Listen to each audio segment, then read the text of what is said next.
ಎಲ್ಲರಿಗೂ ನಮಸ್ಕಾರ ಸ್ನೇಹಿತರೆ. ಜಿಂಬಾಬ್ವೆ ವಿರುದ್ಧ ರೋಚಕ ಜಯ ಸಾಧಿಸಿದ ಭಾರತ. ಇನ್ನು ಒಂದೇ ಪಂದ್ಯ ಗೆದ್ದರೆ ಸಾಕು, ನಮ್ಮ ಭಾರತ ತಂಡ ಸೆಮಿಫೈನಲ್ ಫಿಕ್ಸ್. ಜಿಂಬಾಬ್ವೆ ವಿರುದ್ಧ ಅಬ್ಬರಿಸಿದ ಅಭಿಷೇಕ್ ಶರ್ಮಾ, ಹರ್ಷದೀಪ್ ಸಿಂಗ್. ಹೌದು ಸ್ನೇಹಿತರೆ, ಈ ಪಂದ್ಯದ ಹೈಲೈಟ್ಸ್ ಬಗ್ಗೆ ಆದ್ರೆ ತಿಳ್ಕೊಂಬರೋಣ ಬನ್ನಿ. ಅದಕ್ಕಿಂತ ಮುಂಚೆ ನೀವೇನಾದ್ರೂ ಟೀಮ್ ಇಂಡಿಯಾದ ಅಪ್ಪಟ ಅಭಿಮಾನಿಯಾಗಿದ್ದಲ್ಲಿ ಈ ವಿಡಿಯೋಗೆ ಒಂದು ಲೈಕ್ ಕೊಟ್ಟು ನಮ್ಮ ಚಾನಲ್ ಅನ್ನ ಸಬ್ಸ್ಕ್ರೈಬ್ ಮಾಡ್ಕೊಳ್ಳಿ. ಹಾಗೆ ನಮ್ಮ ಭಾರತ ತಂಡ ಈ ಬಾರಿಯ ವರ್ಲ್ಡ್ ಕಪ್ ನ ಸೆಮಿಫೈನಲ್ ಹಂತಕ್ಕೆ ಹೋಗುತ್ತೆ ಅಲ್ವಾ ಅಂತ ಕಾಮೆಂಟ್ ಮಾಡಿ.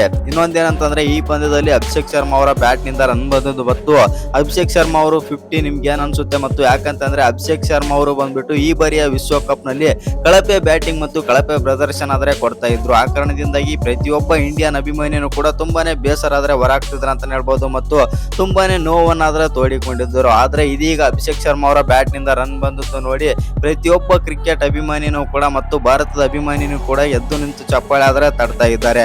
ಯಾಕಂತಂದ್ರೆ ಅಭಿಷೇಕ್ ಶರ್ಮಾ ಅವರು ಫಾರ್ಮ್ ನಲ್ಲಿ ಇರೋದು ನಮ್ಮ ಟೀಮ್ ಇಂಡಿಯಾಗೆ ತುಂಬಾನೇ ಇಂಪಾರ್ಟೆಂಟ್. ಆ ಕಾರಣದಿಂದಾಗಿ ಅಭಿಷೇಕ್ ಶರ್ಮಾ ಅವರ ಬ್ಯಾಟ್ ನಿಂದ ರನ್ ಬಂದದ್ದು ನೋಡಿ ಪ್ರತಿಯೊಬ್ಬ ಅಭಿಮಾನಿನೂ ಕೂಡ ಇವತ್ತಿನ ದಿನ ಅಭಿಷೇಕ್ ಶರ್ಮಾ ಬಗ್ಗೆ ಚಪ್ಪಾಳೆ ಆದ್ರೆ ಬಡಿತಾ ಇದ್ದಾರೆ ಅಂತ ಹೇಳ್ಬೋದು. ಹೌದು ಸ್ನೇಹಿತರೆ, ಈ ಪಂದ್ಯದ ಹೈಲೈಟ್ಸ್ ಬಗ್ಗೆ ತಿಳಿಯೋದಾಯ್ತು ಅಂತಂದ್ರೆ, ಈ ಪಂದ್ಯ ಬಂದ್ಬಿಟ್ಟು ಚೆನ್ನೈನ MA ಚಿದಂಬರಂ ಸ್ಟೇಡಿಯಂ ನಲ್ಲಿ ಆದ್ರೆ ನಡೆಯಿತು. ಇನ್ನು ಈ ಪಂದ್ಯದಲ್ಲಿ ಟಾಸ್ ಗೆದ್ದಂತ ಜಿಂಬಾಬ್ವೆ ನಾಯಕ ಸಿಕಂದರ್ ರಾಜ್ ಅವರು ಫೀಲ್ಡಿಂಗ್ ಆದ್ರೆ ತಗೊಳ್ತಾರೆ. ಅದರಂತೆ ಮೊದಲು ಬ್ಯಾಟಿಂಗ್ ಮಾಡಿದಂತ ನಮ್ಮ ಟೀಮ್ ಇಂಡಿಯಾ 256 ರನ್ ಆದ್ರೆ ಹೊಡಿತಾರೆ ಮತ್ತು ಈ ಬಾರಿ ಅಂದ್ರೆ ಈ ವರ್ಷದ ವಿಶ್ವಕಪ್ ನಲ್ಲಿ ಇದೇ ಹೈಯೆಸ್ಟ್ ಟೋಟಲ್ ಅಂತಾನೆ ಹೇಳ್ಬೋದು. ಹೌದು ಸ್ನೇಹಿತರೆ, ಮೊದಲು ಬ್ಯಾಟಿಂಗ್ ಮಾಡಿದಂತ ನಮ್ಮ ಟೀಮ್ ಇಂಡಿಯಾ 256 ರನ್ ಆದ್ರೆ ಹೊಡಿತಾರೆ. ಇನ್ನು ನಮ್ಮ ಭಾರತದ ಪರ ಪ್ರತಿಯೊಬ್ಬ ಆಟಗಾರನು ಕೂಡ, ಪ್ರತಿಯೊಬ್ಬ ಬ್ಯಾಟರ್ ಕೂಡ ಅದ್ಭುತ ಬ್ಯಾಟಿಂಗ್ ಆದ್ರೆ ಮಾಡ್ತಾರೆ. ಸಂಜು ಸ್ಯಾಮ್ಸನ್ ಕೂಡ ಇವತ್ತು ಒಳ್ಳೆಯ ಲಯದಲ್ಲಿ ಆದ್ರೆ ಕಂಡರು. ಆದರೂ ಕೂಡ 24 ರನ್ ಅಡಿ ಔಟ್ ಆಗ್ತಾರೆ ಅಂತ ಹೇಳ್ಬೋದು ಸಂಜು ಸ್ಯಾಮ್ಸನ್. ಆನಂತರ ನಮ್ಮ ಟೀಮ್ ಇಂಡಿಯಾದ ಸೇರ್ ಅಂದೇ ಖ್ಯಾತಿಯಾಗಿರುವ ಅಭಿಷೇಕ್ ಶರ್ಮಾ ಅವರು ಮಾತ್ರ ಇವತ್ತಿನ ದಿನದಲ್ಲಿ ಅಬ್ಬರಿಸಿದಾರೆ ಅಂತ ಹೇಳ್ಬೋದು ಮತ್ತು ಪ್ರತಿಯೊಬ್ಬ ಬೌಲರ್ ಗಳನ್ನ ದಂಡಿಸಿದಾರೆ ಅಂತಾನೆ ಹೇಳ್ಬೋದು. ಹೌದು ಸ್ನೇಹಿತರೆ, 30 ಬಾಲ್ ಗಳಲ್ಲಿ 55 ರನ್ ಆದ್ರೆ ಆಡ್ತಾರೆ ಅಭಿಷೇಕ್ ಶರ್ಮಾ. ಇನ್ನು ಎಸ್ಪೆಷಲಿ ಹೇಳ್ಬೇಕಂತಂದ್ರೆ 4 4 4 6 ಮತ್ತು 183ರ ಸ್ಟ್ರೈಕ್ ರೇಟ್ ನಲ್ಲಿ ಬ್ಯಾಟಿಂಗ್ ಆದ್ರೆ ಮಾಡ್ತಾರೆ ಅಭಿಷೇಕ್ ಶರ್ಮಾ. ಇನ್ನು ಇವರಿಗೆ ಸಾಥ್ ನೀಡಿದಂತ ಇಶಾನ್ ಕಿಶನ್ ಕೂಡ 24 ಬಾಲ್ ಗಳಲ್ಲಿ 38 ರನ್ ಆದ್ರೆ ಆಡ್ತಾರೆ.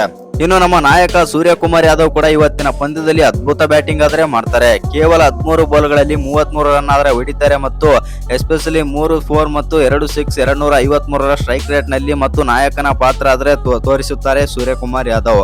ಆನಂತರ ಬಂದಂತ ಹಾರ್ದಿಕ್ ಪಾಂಡ್ಯ ಮತ್ತು ತಿಲಕ್ ವರ್ಮಾ ಪಂದ್ಯದ ಗತಿಯನ್ನೇ ಬದಲಾಯಿಸುತ್ತಾರೆ ಮತ್ತು ಸ್ಕೋರ್ ಬೋರ್ಡ್ ಲೆಕ್ಕಾಚಾರವನ್ನೇ ಬದಲಾಯಿಸುತ್ತಾರೆ ಅಂತಾನೆ ಹೇಳ್ಬೋದು. 230-40ರ ಸ್ಕೋರ್ ಬೋರ್ಡ್ ಇದ್ದಂಥದ್ದು 260ರ ಗಡಿ ಆದ್ರೆ 50ರ ಗಡಿ ಕೂಡ ದಾಟಿಸುತ್ತಾರೆ ಹಾರ್ದಿಕ್ ಪಾಂಡ್ಯ ಮತ್ತು ತಿಲಕ್ ವರ್ಮಾ. ಹೌದು ಸ್ನೇಹಿತರೆ, ತಿಲಕ್ ವರ್ಮಾ 275ರ ಸ್ಟ್ರೈಕ್ ರೇಟ್ ನಲ್ಲಿ ಬ್ಯಾಟಿಂಗ್ ಮಾಡಿದ್ರೆ ಹಾರ್ದಿಕ್ ಪಾಂಡ್ಯ 220ರ ಸ್ಟ್ರೈಕ್ ರೇಟ್ ನಲ್ಲಿ ಬ್ಯಾಟಿಂಗ್ ಆದ್ರೆ ಮಾಡಿದ್ರು. ಹಾರ್ದಿಕ್ ಪಾಂಡ್ಯ 23 ಬಾಲ್ ಗಳಲ್ಲಿ 50 ರನ್ ಹೊಡೆದ್ರೆ ತಿಲಕ್ ವರ್ಮಾ 16 ಬಾಲ್ ಗಳಲ್ಲಿ ಕೇವಲ 16 ಬಾಲ್ ಗಳಲ್ಲಿ 44 ರನ್ ಆದ್ರೆ ಹೊಡಿತಾರೆ.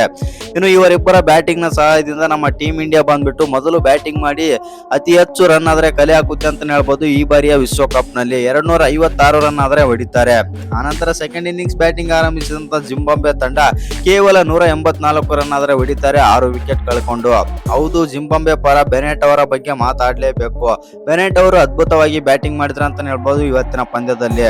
ಇನ್ನು ಬೆನೆಟ್ ಅವರು 59 ಬಾಲ್ ಗಳಲ್ಲಿ 97 ರನ್ ಆದ್ರೆ ಹೊಡಿತಾರೆ, 6 6 8 4 ಮತ್ತು 164ರ ಸ್ಟ್ರೈಕ್ ರೇಟ್ ನಲ್ಲಿ.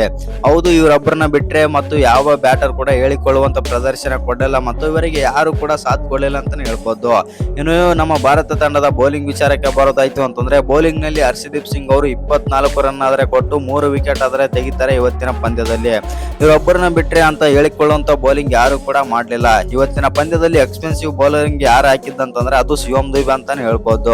ಹೌದು ಸ್ನೇಹಿತ, 2 ಓವರ್ ಹಾಕಿದಂತ ಶಿವಮ್ ದುಬೆ 46 ರನ್ ಆದ್ರೆ ಬಿಟ್ಟು ಬಿಡ್ತಾರೆ. 23ರ ಎಕಾನಮಿಯಲ್ಲಿ ಆದ್ರೆ ಬೌಲಿಂಗ್ ಮಾಡ್ತಾರೆ ಅಂತಾನೆ ಹೇಳ್ಬೋದು. ಆ ಕಾರಣದಿಂದಾಗಿ ವರ್ಸ್ಟ್ ಬೌಲಿಂಗ್ ಅಂತಾನೆ ಹೇಳ್ಬೋದು ಶಿವಮ್ ದುಬೆ ಕೆರಿಯರ್ ಅಲ್ಲಿ. ಇನ್ನು ನಮ್ಮ ಭಾರತ ತಂಡ ಬಂದ್ಬಿಟ್ಟು ಇದೀಗ ಸೂಪರ್ 8ರ 2ನೇ ಪಂದ್ಯದಲ್ಲಿ ಆದ್ರೆ ಗೆದ್ದಿದೆ ಮತ್ತು ರೋಚಕ ಗೆಲುವು ಅಂದ್ರೂ ತಪ್ಪಿಲ್ಲ.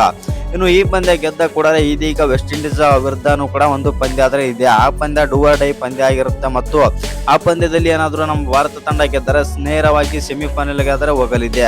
ಇನ್ನು ನಿಮ್ಮ ಪ್ರಕಾರ ನಮ್ಮ ಭಾರತ ತಂಡ ವೆಸ್ಟ್ ಇಂಡೀಸ್ ವಿರುದ್ಧ ಗೆದ್ದು ಸೆಮಿಫೈನಲ್ ಹಂತಕ್ಕೆ ಹೋಗುತ್ತಲ್ವ ಅಂತ ಕಾಮೆಂಟ್ ಮಾಡಿ. ಹಾಗೆ ಇನ್ನು ಯಾರ್ಯಾರ ಚಾನಲ್ಗೆ ಸಬ್ಸ್ಕ್ರೈಬ್ ಮಾಡ್ಕೊಂಡಿಲ್ಲ, ಸಬ್ಸ್ಕ್ರೈಬ್ ಮಾಡ್ಕೊಂಡು ಬೆಲ್ ಐಕನ್ ಅನ್ನ ಆಲ್ರೆಡಿ ಇಟ್ಕೊಳ್ಳಿ. ಹಾಗೆ ಮರಿದೆ ವಿಡಿಯೋಗೊಂದು ಲೈಕ್ ಕೊಡೋದನ್ನ ಕೂಡ ಮರಿಬೇಡಿ.